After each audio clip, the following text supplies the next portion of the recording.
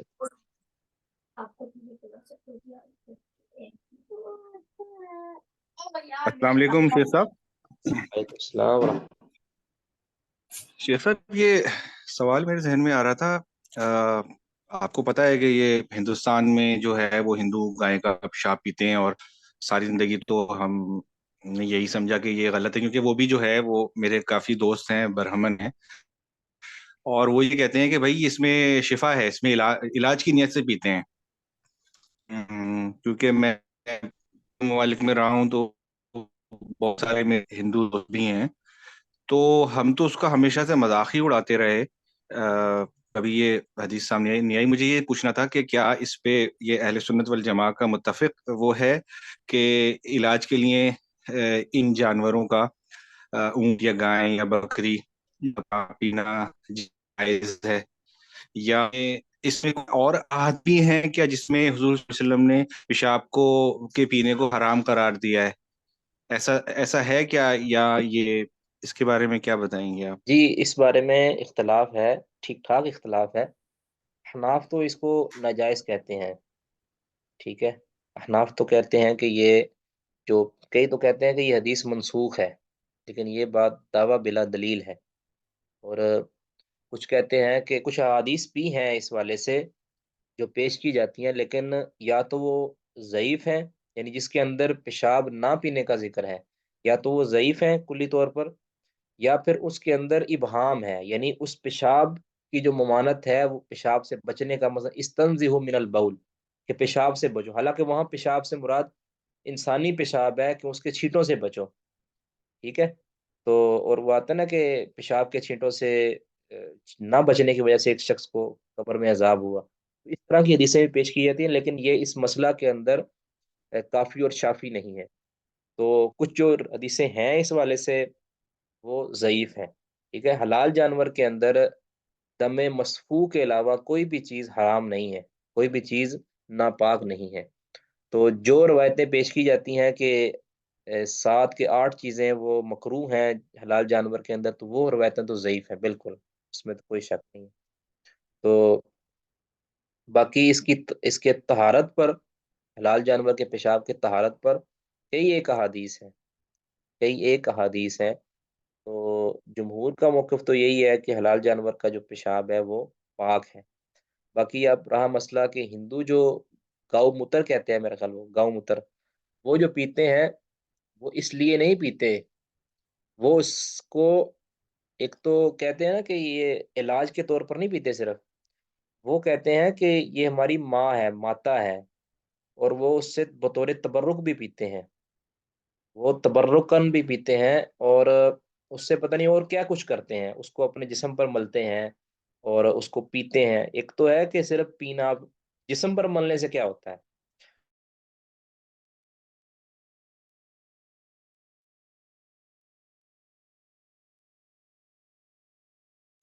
تو وہ جو پیتے ہیں اپنے گائے کا پیشاب، وہ پیتے ہیں تبرک کے طور پر، جسم پر ملتے ہیں، منہ پر ملتے ہیں، اور اس سے مختلف مختلف چیزیں بھی بناتے ہیں. میں نے ایک ویڈیو دیکھی تھی پچھلے دنوں، وہ انڈیا کے کوئی مشہور ہندوؤں کے جو ہے نا پنڈت ہیں، ٹھیک ہے، اس کو جو ہے وہ لا کے پیش کرتے ہیں، جی میں نے یہ خود بنایا ہے، ہوم میڈ یہ صابن ہے جو گاؤ موتر سے بنا ہے، گائے کے جو گوبر سے بنا ہے، فلاں چیز گوبر سے بنی ہے، پتہ نہیں اس کا صابن بھی تھا، اس کا شیمپو بھی تھا، اس کا جناب اور بھی کئی چیزیں تھیں جو اس نے نا بنا کے اسپیشل اس کی جو ہے وہ جو وہ لا کے دیا جی آپ استعمال کریں. تو یہ صرف اور صرف تبرک کے طور پر ہے. تو یہ اس کو اپنا ماں کا درجہ دیتے ہیں، اور پتہ نہیں اس کو کیا کیا کہتے ہیں. ٹھیک ہے، اس لیے امت میں اختلاف تو ہے اس مسئلے میں. ہم تو صرف کہتے ہیں کہ بطور علاج اگر کوئی ماہر طبیب ریکمینڈ کرتا ہے آپ کو تو اپنی میڈیسن کے اندر استعمال کر لیتا ہے تو اس کے لیے جائز ہے. اس کے مقابلے کے اندر اگر کوئی حرام جانور کی چیز استعمال کرتا ہے تو پھر حرام ہے، پھر تو جائز نہیں ہے نا. ٹھیک ہے،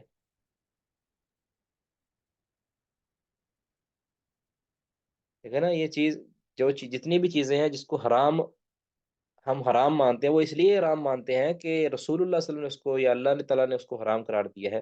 ہم اس کو اپنی طبیعت اور اپنی طبع کے مطابق تو حرام یا حلال نہیں قرار دیتے. ہاں، اگر کسی چیز کو ہماری طبع پر جو نارسا گزرتی ہے اس کو ہم طبعاً پسند نہیں کرتے، جس طرح کوئی بندہ سبزی کوئی نہیں کھاتا تو پھر وہ نہ کھائے، لیکن اس کو حلال تو جانے نا. اس طرح اگر کوئی علاج کے اندر اس چیز کو استعمال نہیں کرنا چاہتا اور اس کو پسند نہیں ہے تو نہ کرے. اور بالکل مثلا میری طبیعت تو یہ ہے کہ میں قطعاً کبھی بھی کسی حلال جانور کا پیشاب ڈاکٹر کے ریکمینڈ کرنے سے بھی استعمال نہیں کر سکتا. نہیں، اپنی اپنی طبیعت ہے نا. لیکن میں اس کو حرام تو نہیں کہہ سکتا نا، کیونکہ رسول اللہ صلی اللہ علیہ وسلم نے یہ استعمال کروایا ہے. ٹھیک ہے، کچھ جو ہے نا وہ شرع کے کچھ احکام ہوتے ہیں، وہ اس کا حکم تو کلی ہوتا ہے، لیکن اگر کوئی اس کے اندر یعنی طبی طور پر اس پر عمل نہ کرنا چاہے تو پھر اس کے اوپر کوئی قدغن نہیں لگتی. ٹھیک ہے، کئی ایسی چیزیں ہیں کہ جو شرعن جائز یا پاک اور طاہر ہیں، لیکن انسان یا کچھ طبیعتیں ایسی ہیں کہ جو اس کو قبول نہیں کرتی، یا کچھ علاقوں کے اندر کچھ لوگوں کی طبیعتیں قبول نہیں کرتی، دوسرے علاقوں کی طبیعتیں اس کو قبول کر لیتی ہیں. ٹھیک ہے، تو کیونکہ اسلام نے ہر ایک کا دھیان رکھا ہے، ہر ایک کا لحاظ رکھا ہے. تو اب دیکھیں اس دور کے اندر نبی صلی اللہ علیہ وسلم نے جب یہ حکم دیا تھا نا، تو وہ نو مسلم لوگ، حالانکہ وہ بھی تو جب نیا نیا مسلمان ہوتا ہے تو اس کے اندر کچھ اور طرح کا جنون ہوتا ہے، وہ بہت ہی نازک طبیعت کا ہوتا ہے. تو انہوں نے بالکل بھی یہ نہیں کہا کہ اللہ کے رسول ہم ایسا نہیں کر سکتے، ہماری طبیعتیں نہیں مانتی. یہ طبیعتوں کے موافق تھا یہ، اور ان کو یہ شاید طریقہ علاج بھی ہو اس دور کے اندر، ممکن ہے، اس لیے رسول اللہ صلی اللہ علیہ وسلم نے ان کو کہا. تو ان کے ذہن میں شاید طریقہ علاج یہ ہوگا، اس لیے انہوں نے فوراً قبول کر لیا. ٹھیک ہے، تو اللہ عالم بالصواب. جی،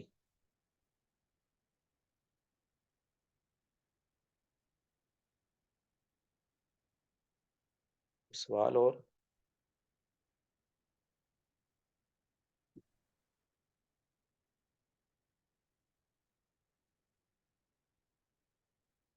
جی، محسن علی تابش صاحب پڑھیں گے آپ؟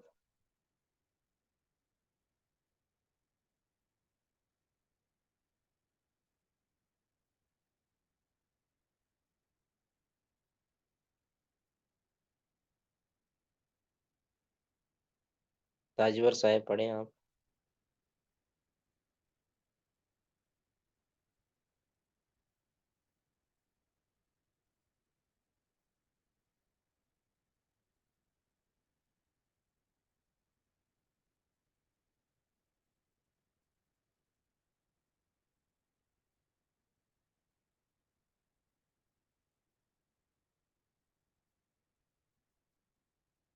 وحدثنا هارون بن عبد الله قال حدثنا سليمان بن حرب قال حدثنا حماد بن زيد عن أيوب عن أبي رجاء مولى أبي قلابة قال قال أبو قلابة حدثنا أنس بن مالك قال قدم على رسول الله صلى الله عليه وسلم قوم من أكل وأرينة.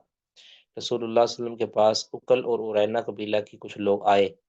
قوم لوگ یعنی 8 لوگ جو پیچھے ذکر ہو گیا. فجتبوا المدینہ تھا، انہوں نے مدینہ کو ناموافق پایا. فامر لهم رسول اللہ صلی اللہ علیہ وسلم بلقاہ، رسول اللہ صلی اللہ علیہ وسلم نے ان کے لیے اونٹنیوں کا حکم دیا، یعنی اونٹنیوں کا دودھ اور پیشاب پینے کا حکم دیا. وامرهم، اور ان کو حکم دیا کہ ان یشربوا ابوالیہ والبانیہ، کہ ان کا پیشاب اور ان کے دودھ ملا کر پئیں. بمعنی حدیث حجاج بن ابی عثمان، یہ ساری حدیث حجاج بن ابی عثمان کی حدیث کے موافق ہے. کالا وسمرت اعینہم، اور ان کی آنکھوں کو پھوڑ دیا گیا یا ان کی آنکھوں میں سلائیاں ڈال دی گئیں. وَأُلْقُوا فِي الْحَرَّةِ، اور ان کو ڈال دیا گیا، پھینک دیا گیا. القو پھینک دیے گئے وہ فی الحرتی چٹیل میدان میں، یستسقون فلا یسقون، وہ پانی مانگ رہے تھے تو ان کو پانی بھی نہیں دیا گیا، کیونکہ انہوں نے ایسا ہی کیا تھا چرواہوں کے ساتھ بھی۔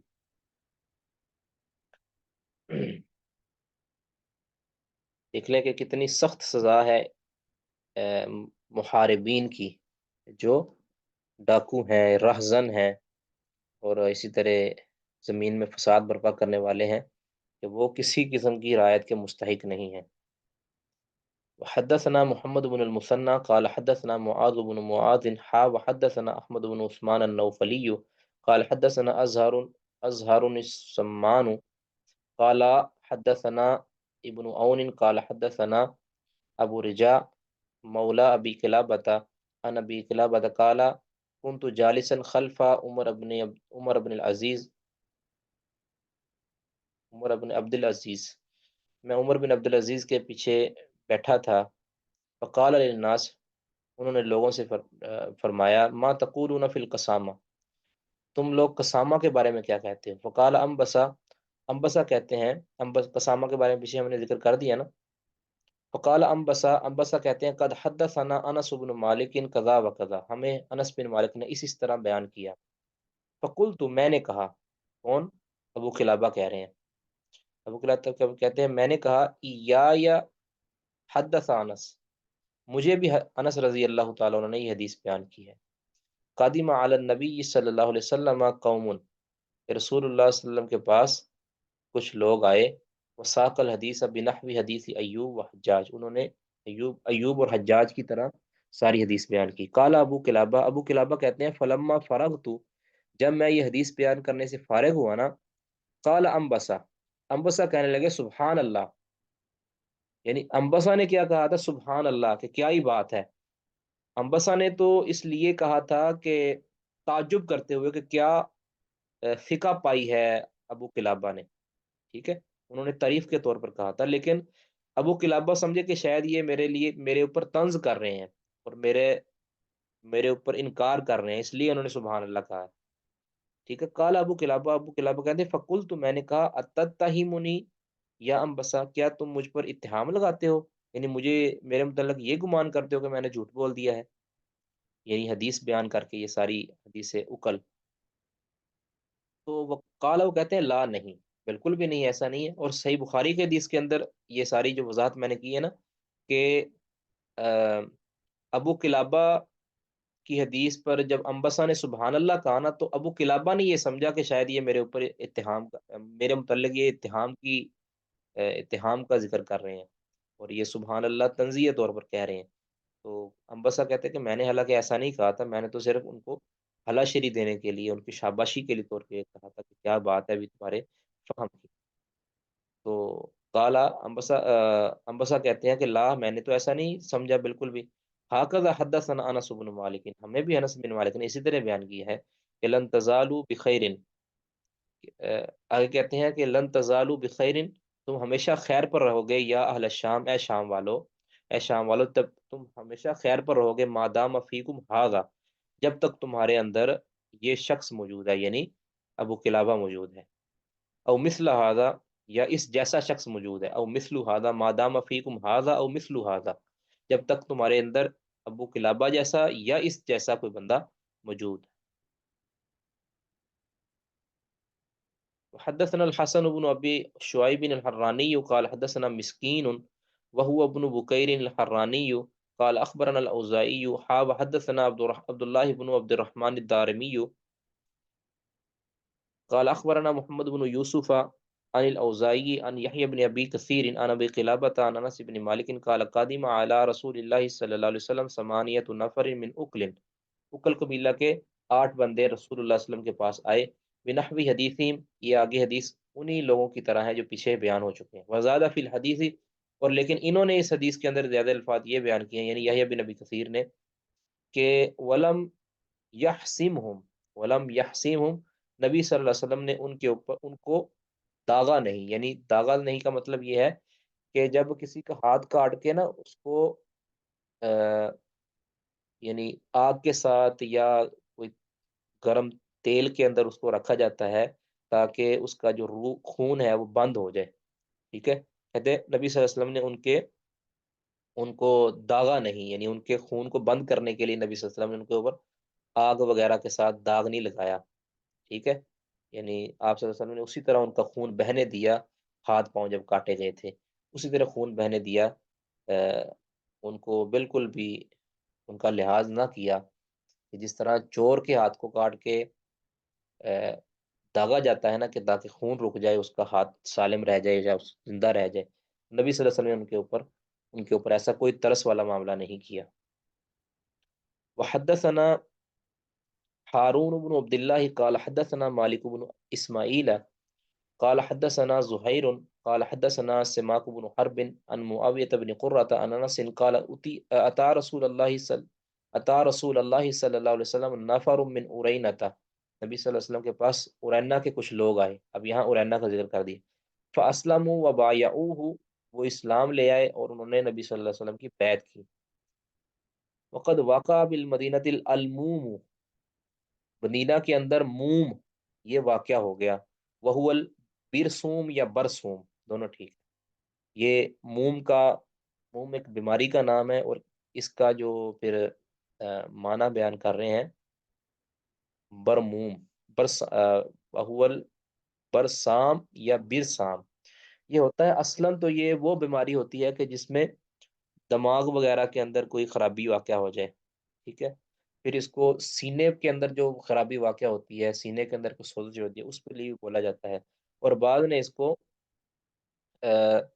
انتڑیوں کے اندر اور جگر اور میدے کے اندر جو سوزش ہو جاتی ہے اس کے اوپر بھی بولا ہے.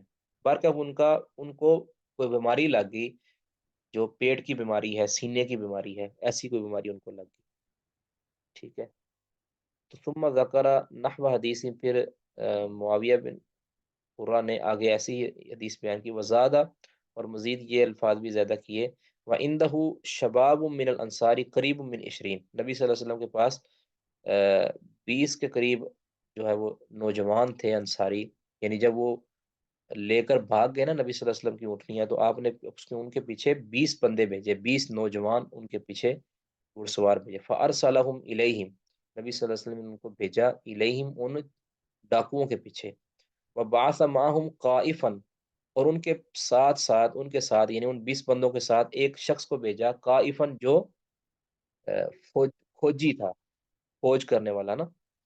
قائفا یعنی جو راستے کے اندر پاؤں نہیں، پاؤں دے کر، پیڑ دے کر جس کہتے ہیں نا. یختص اثرہم، جو ان کے یعنی آثار کو دیکھتا تھا، ان کی پیروی کرتا تھا، اس کے پیچھے پیچھے چلتا تھا، یعنی بتاتا تھا کہ یہ ادھر گئے ہیں. فوجی قسم کا بندہ، یہ سیاح کوئی نہ کوئی بندہ ہو سکتا ہے. یعنی اونٹوں کے پاؤں کو دیکھ کر اندازہ لگانا کہ یہ اس طرف گئے ہیں، ظاہر ہے کوئی سمت تو معلوم نہیں ہوتی کدھر گئے ہیں. تو وبعث معهم، اور ان کے ساتھ آپ صلی اللہ علیہ وسلم نے بھیجا قائفا ایک کھوجی، یکتس اثرہم جو ان کے آثار کی پیروی کر رہا تھا. اس سے معلوم ہوا کہ یہ جو کھوجی وغیرہ ہے ان کی مدد لی جا سکتی ہے. اور اگر اس کی کوئی حقیقت ہے، میں یہ مشروط کر رہا ہوں، اگر حقیقت ہے اس کی، یہ بعض لوگ کتوں کے ذریعے بھی یہ چیز معلوم کرتے ہیں. اگر اس کی کوئی حقیقت ہے، اولا تو میرے علم کے مطابق اس کی کوئی حقیقت نہیں ہے. اگر حقیقت ہے پھر اس کی بھی مدد لی جا سکتی ہے، لیکن صرف مدد لی جا سکتی ہے، اس کی بنیاد پر کسی کو چور یا ڈاکو قرار دے دینا صرف اس کی بنیاد پر، یہ درست نہیں. حدثنا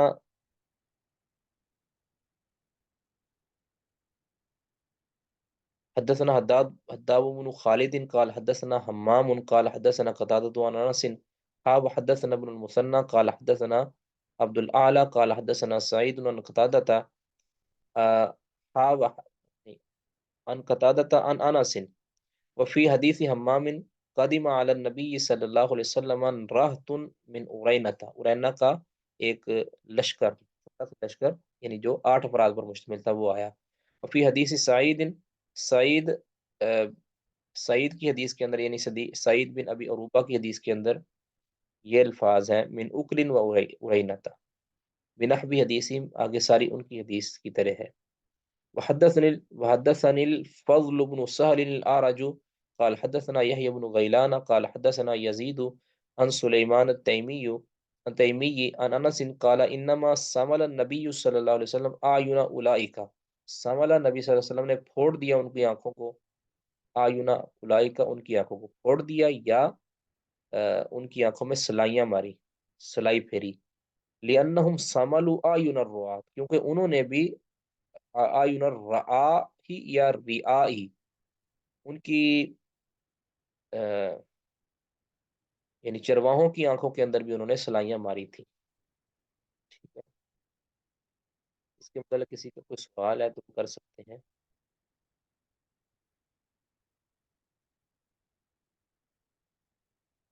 اچھا، کلاس کے اندر حاضر کون کون ہے ویسے؟ ذرا کومنٹ کے اندر بتائیے گا کون کون حاضر ہے.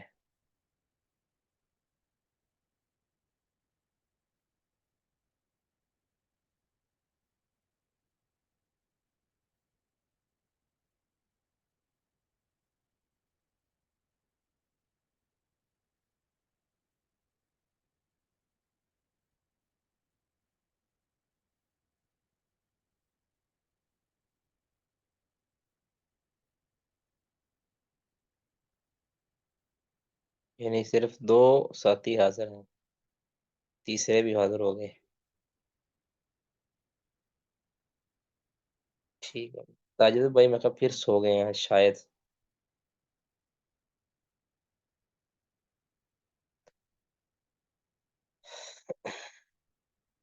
جی چلیں پھر، اب مکمل ہو گیا ہے. سبحانہ، کچھ کس نے سوال کرنا ہے تو اس متعلق کر سکتے ہیں.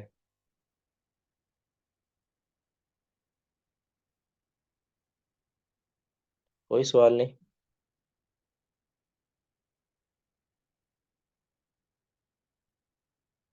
چلیں ٹھیک ہے پھر. سبحانک اللہم و بحمدک، اشہد ان لا الہ الا انت، استغفرک و اتوب الیک.